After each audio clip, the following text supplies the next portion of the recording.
If anyone was the fifth Beatle, it was Brian. The manager's name is Brian Epstein. Now, I'm terribly sorry he can't take any calls right now. He's waiting for a call from London. Brian was a beautiful guy, Brian Epstein, and he was an intuitive, theatrical guy, and he knew we had something, he presented us well. Beatles' new record is in the top 10. Gosh, fantastic. That's marvellous. Climbing fast. Well, it's at number 7 already. I think it'll go to number 1, actually. That's marvellous. Brian had this shop, and, you know, it was good. We used to pick up the records, and he had this big Zephyr Zodiac, and he wanted to manage us, and we weren't going anywhere anyway, so, you know, he said, yes, you might as well. Brian, how did the discovery of the Beatles come about? How did they enter into your life? I heard about them through a lad who was asking for a record by them in one of my stores. I hadn't had anything to do with pop management of pop artists before that day that I went down to the Cavern Club and heard the Beatles playing. And this was quite a new world, really, for me. The Beatles were then just four lads on that rather dimly lit stage, somewhat ill-clad, and the presentation was, well, left a little to be desired as far as I was concerned, because I've been interested in the theatre and acting for a long time. But amongst all that, something tremendous came over, and I was immediately struck by their music, their beat, and their sense of humour, actually, on stage. And even afterwards, when I met them, I was struck again by their personal charm. And it was there that really it all started. Brian Epstein, the man who built the Beatles into a cult, is now as well known as they are. And next week his book, called A Cellar Full of Noise, is published. I noticed, going through the book, that you're always referring to the Beatles as us and we. You know, how much do you identify yourself with them? This is strange, actually, because in the beginning I was very fierce about the business of the manager not being known at all. Fortunately or unfortunately, I don't know, but it's just happened to me, actually. Hello again from Hullabaloo, London. We've got a very special guest who's come down today, and the reason why he's come is to talk about four young men called the Beatles.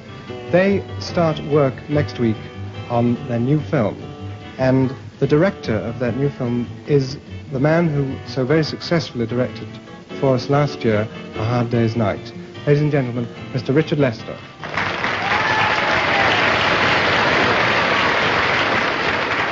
Richard, what do you think we could tell them about the new Beatles pick? Well, first of all, it's going to be different from the last one. It will be in color.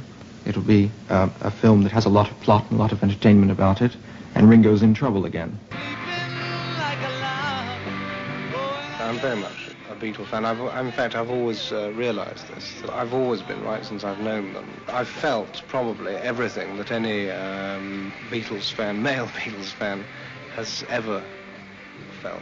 It's a great memory of mine, in his polka dot scarf, at the back of the crowd, holding himself very proud of his boys, you know. I never thought that they would be anything less than the greatest stars in the world.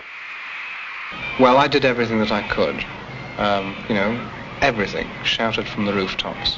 What was involved there? Was there any one key that, you know, opened the door to this tremendous success they now enjoy? Not any one key, but a lot of things. To me, in terms of popular music, the Beatles express a cross-quality of happiness and tragedy. And this is basically what the greatest form of entertainment is made up of. I have prepared a statement which I will read, which has had John Lennon's absolute approval this afternoon with myself by telephone. And this is as follows. The quote which John Lennon made to a London columnist more than 3 months ago has been quoted and represented entirely out of context. How long do you think it will last? Well, this is impossible to say. And it also depends what you term success. I think they're going to be successful, in my estimation, a lot of other people's estimation, for many, many years. But obviously it won't be the same kind of success. It's obviously going to be a matured kind of success. No one else was going to stack up against Brian, in my mind. You couldn't have the flair, the panache, the wit, the intelligence that Brian had. They would just merely be money managers. Brian was far more than that. More our friend than anything else. Brian was a friend of ours. It's hard to think of things to say, but he was just a beautiful fella, and it's terrible. What are your plans now? Well, we haven't made any.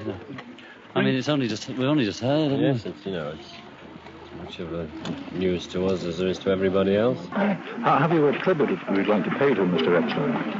Well, we don't know what to say. We loved him, and he was one of us.